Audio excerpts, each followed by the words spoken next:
Hello everyone.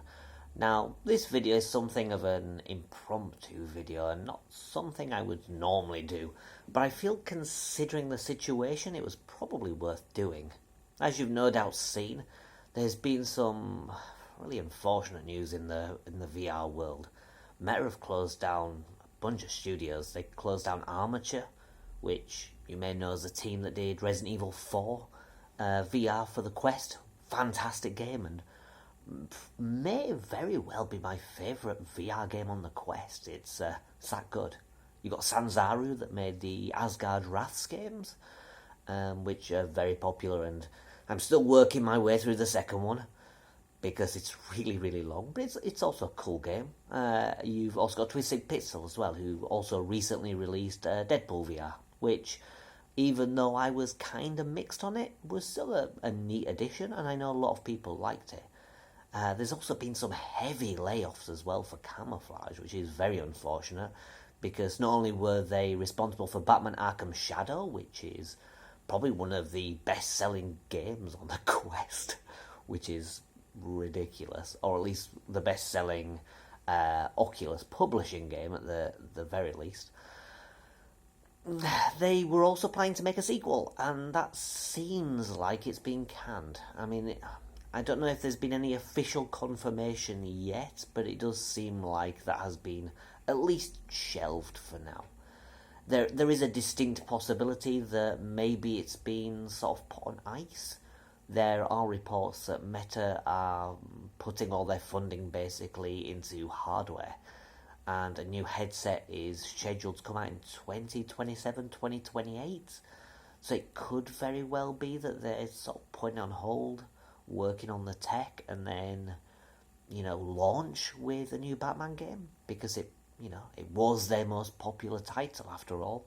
It would kind of make sense that they would probably want to launch with a game like that for a new headset, because it's a big deal. I mean, all of these companies are a big deal. One thing I've always said in my reviews with Oculus Publishing is that they're almost always bangers. I mean, even if they're not tip-top, they're still, pretty good games. They have a great reputation. Even the smaller games, like Lies Beneath and Shattered, which I covered recently on the YouTube channel as well.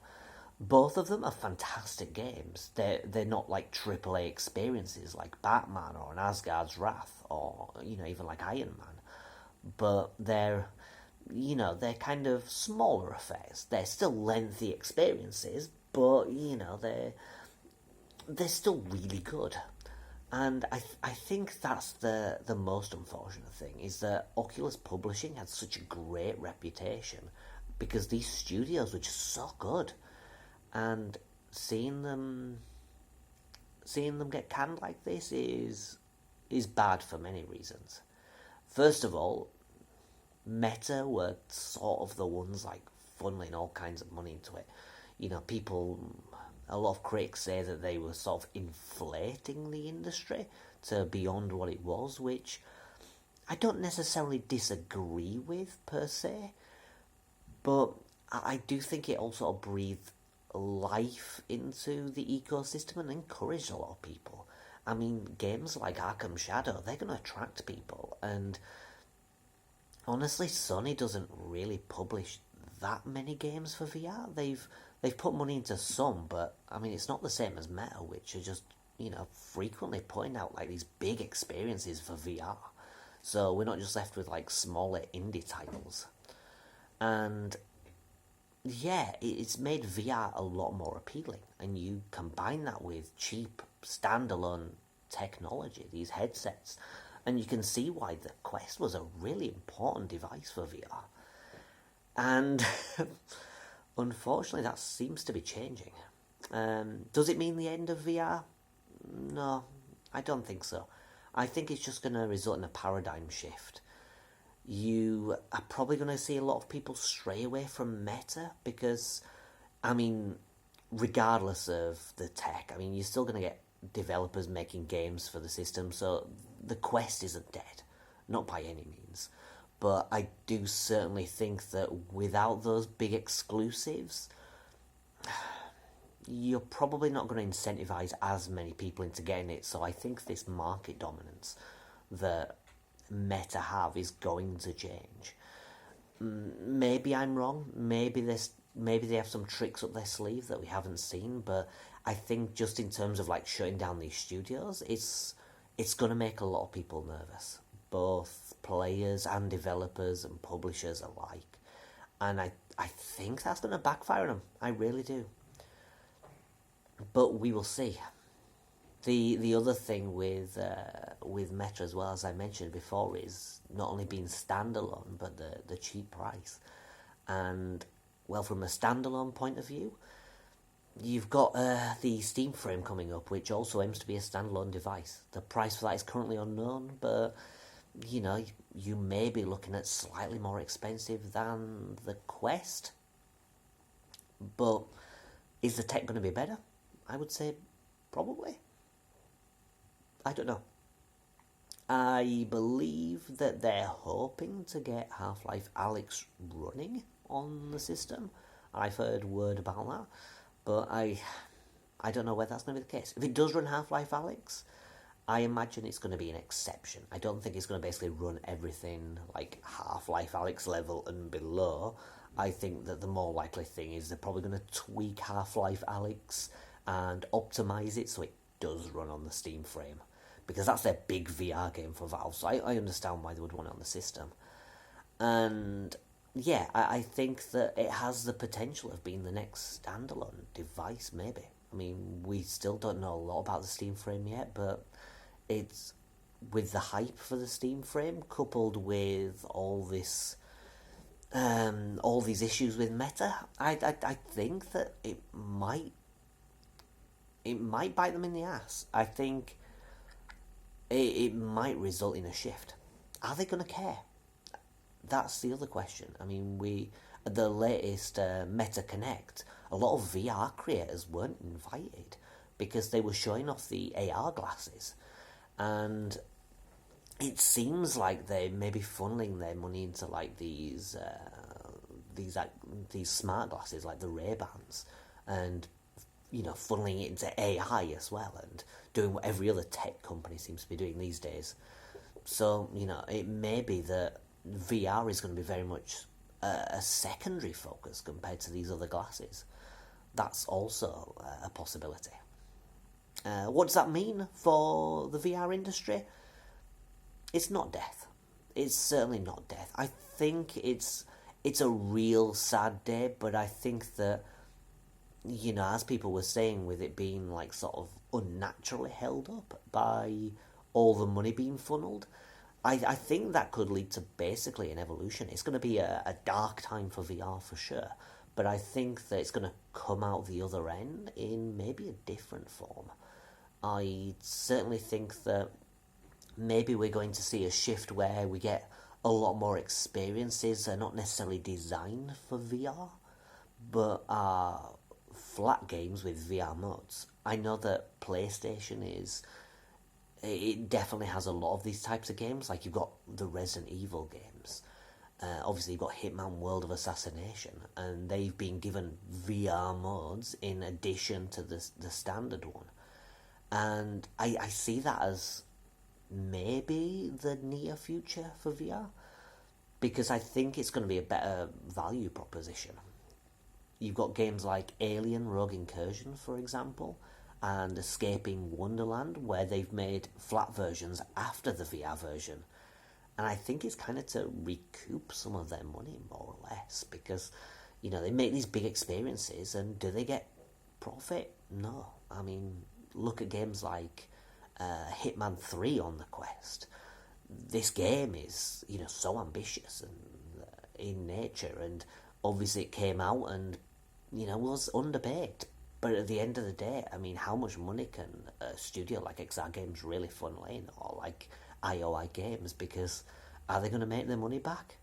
Even with this budgeted version, they didn't. I mean, even if you take into account the refunds that they no doubt had because of the state of the game, I probably think that it still wouldn't really have made them a profit. So yeah, I think we've got evolution as the next step of VR for certain. And who's going to come as the market leader? Is it going to be Valve? I don't know. I think these big glasses, like, you know, you've got the like the Pimax and stuff like that. I don't see them as becoming the market leader just because of the price range. I think something like the PSVR 2 is attractive because it's expensive if you take into account the PS5 and the PSVR 2. So if you're just buying it for the headset, it's an expensive proposition. But if you're willing to accept it as like a traditional gaming console as well, then it's not so bad. I mean, and then obviously you've got like the Meta device, which is cheap, and hopefully the Steam one too. And I think that those three are the real ones that are going to be the candidates for, you know, the future. But obviously with the stuff with Meta, does that put them out of the picture? Maybe. As for the site, how is that going to change? I mean, we originally covered Switch things, so we're not exactly very focused on one thing anyway. And in terms of VR, we have covered VR games that are not Meta. We've covered PSVR 1 games as well. So I think that's really going to be our guiding focus, is that maybe instead of focusing on Meta, we're going to sort of expand that kind of general VR.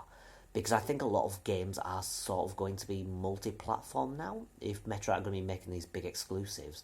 So if we focus on a VR game for like the Quest, for example, it's probably going to be releasing on PSVR, maybe Steam VR too. So I think that definitely opening up to a broader audience is going to be ideal. So I think that we'll obviously continue with a strong focus on Meta Quest for the moment. The Steam frame, well, our idea is to basically focus on that too. Obviously, we're still awaiting a lot of details for the Steam frame, so that does sort of depend on that. If it looks like it might not be a great value proposition, we might not. But I think we will. I think that is more than likely, that the Steam frame is going to become a big focus on the site. And we'll cover PSVR games as well. We'll go back to covering some PSVR 1 games, filling in some gaps, and maybe some exclusives too that we have for that. Like, I know there's some great exclusive games on PSVR 1 that aren't available anywhere else, and I would like to go back and provide coverage for those. And then maybe in the future as well, we'll be able to justify getting a PS5 and a PSVR 2, and then start covering those things as well. And then obviously we've got the Virtual Boy, although those titles are limited and there's not going to be any new ones, but we're certainly going to cover them on the site and on the channel too. So, you know, in terms of Meta, things are going to be going down, but in terms of us, hopefully that should help us grow, because we're going to be going to like more VR stuff, and instead of just being like the Meta Quest guys, it's going to be like the VR guys. So it's going to be more like Upload VR, where we although obviously I'm sure we won't reach the quality of Upload VR because they're pretty tip-top.